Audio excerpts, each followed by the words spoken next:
Denise, 7 events. Are you the closest thing at the moment to Superwoman? I'd like to think so, but no, not Superwoman. I still have my feet firmly on the ground. But yes, you have to think you're Superwoman to even attempt doing heptathlon. And it was an event of emotions. You've said that many a time. Take us through some of the emotions. After the high jump, how did you feel? Oh, after the high jump, pretty disappointed. But I wasn't down. With heptathlon, you can't afford to dwell on your emotions too long. If things go well, you have to kind of get rid of that quickly in order to concentrate for the next event. And with high jump, it went badly, and I had to really bury that as soon as I could in order to then be successful in the shot put, which I actually was. So it's a juggling act. It really is.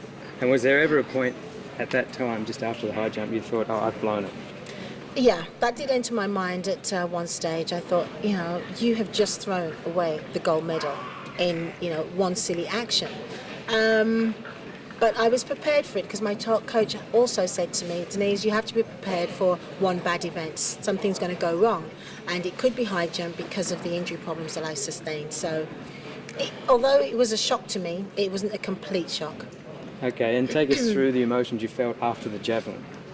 After the javelin, again, pleased. There was a little, I think, divine intervention that took place there because I got a good 2 throws out, and then the rain just came down. So my other competitors were washed out, which I'm not happy about, but that was obviously an act of God, and I couldn't affect that.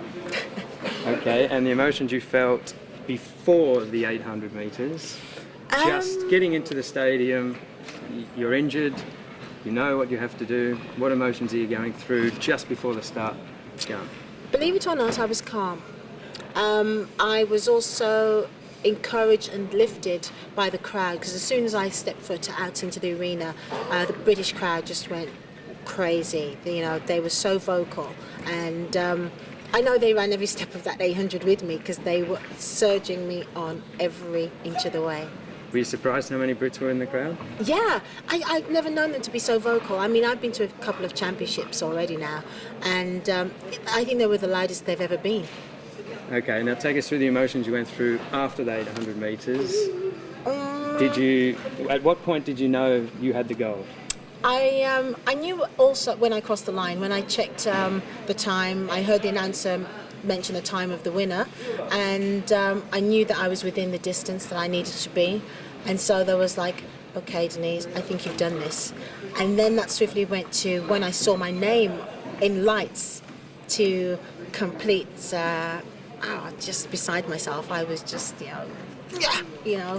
really excited, really happy, real sense of joy and pride.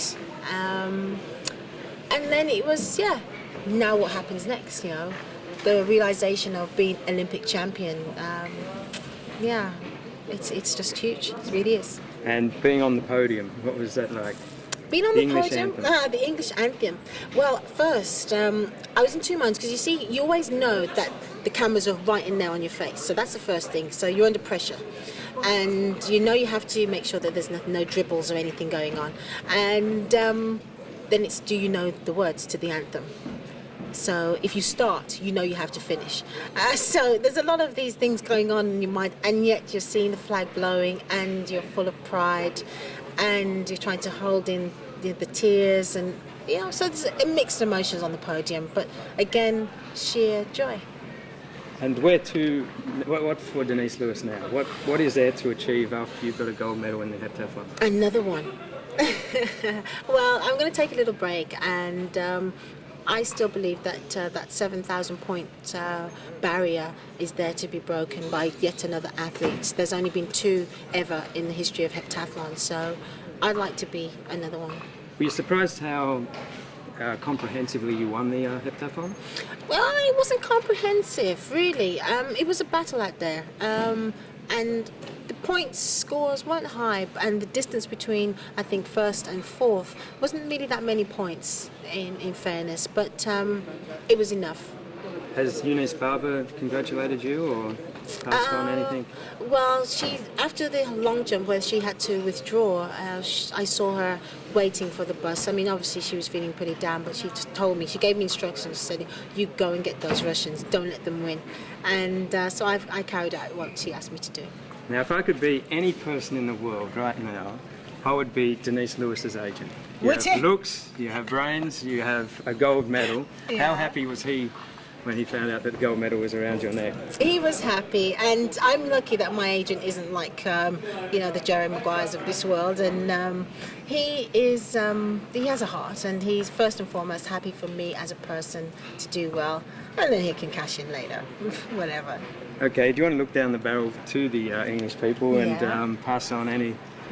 I just want to say thank you for everyone who's believed in me. I know there's a lot of support in the Midlands, Wolverhampton, Birmingham, and also in London. Thank you for your support, and have a drink from me. And can you say, hi, I'm Denise Lewis and you're watching British Eurosport? Yeah. Hi, I'm Denise Lewis and you're watching British Eurosport. And lastly, Denise, do you need an Australian passport? Will you marry me? Will you marry me? How old are you? That's a very personal question. Australia.